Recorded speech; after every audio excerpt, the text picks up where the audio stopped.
Hey everyone, it's Riley. Thanks for coming back and watching another episode of my first year on T.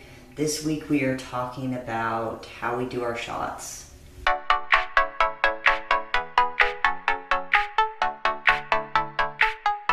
actually just did a video about this on my personal channel, which I'll link below to this video, but I'll give you a little bit of the same rundown of what I talked about before.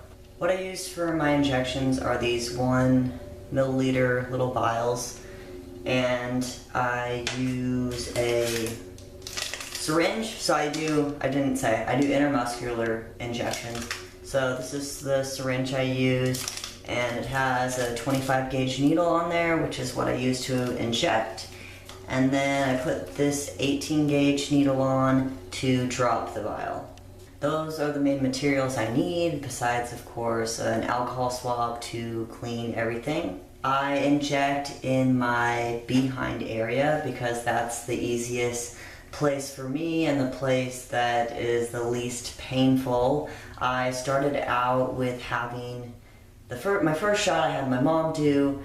My 2 shots after that my partner did. I think it was just 2 or 3. And then after that, I was just kind of on my own, so I learned how to do them myself. At first, it was really anxiety-inducing, but finding the right type of needle that worked well for me and finding ways to relax myself really helped.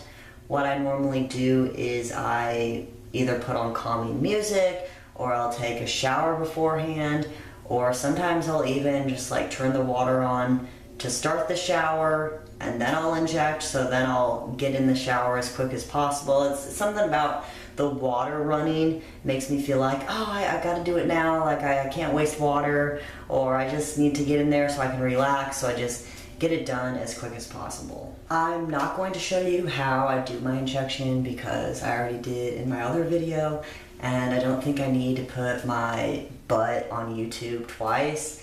And I also don't need a shot today, so check out that video if you want to see me actually injecting the testosterone. I see a lot of posts and videos on Facebook and YouTube about people having shot anxiety, and I think that's totally normal, and it's a really hard thing to overcome. I can't say I've totally overcome it, but I do feel more comfortable, and at first I would get really nervous even days before my shot, and so bad that I could barely do it, but now it's not that bad. My only suggestion besides what I already said is just to force yourself to do it. I think the more you have someone else do it for you, or the more you avoid, the harder it's going to be. If you're like me, I didn't have anyone to do it, so it was either I do it myself or I don't get my shot of testosterone. That kind of forced me to just be able to learn, and it was scary at first, but you just get used to it and you move on, I guess. I think eventually when I have more changes happen, I've heard that for keeping your changes steady, after you've had most of the changes happen that are gonna happen, you can switch to the gel, which I originally thought I wanted to do in the first place, just because I like that it's a stable dose and you don't have to worry about injections. It doesn't seem like a big deal to me to put it on once a day. It's just, adding that to my routine of brushing my teeth or whatever it is. So I think I would eventually like to switch to the gel, just because I don't really like pricking myself with a needle, but nobody does. So we'll see how the injections just keep going as time moves along.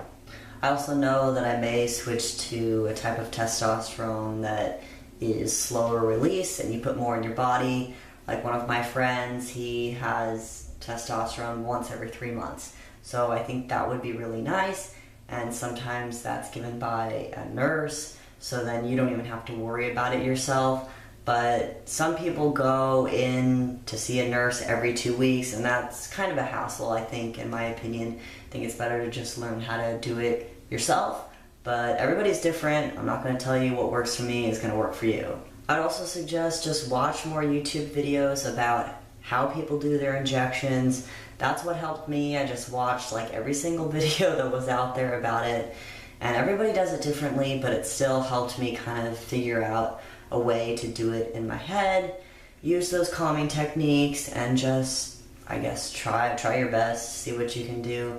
Having someone there probably is helpful, you know, in case you do need that extra emotional support, but at the same time, it's a crutch, so I think just for me, doing it on my own was really the best way for it to happen. That is all I have for this week. Thank you for watching, and I'll see you all next week. Okay, have a great week. Bye.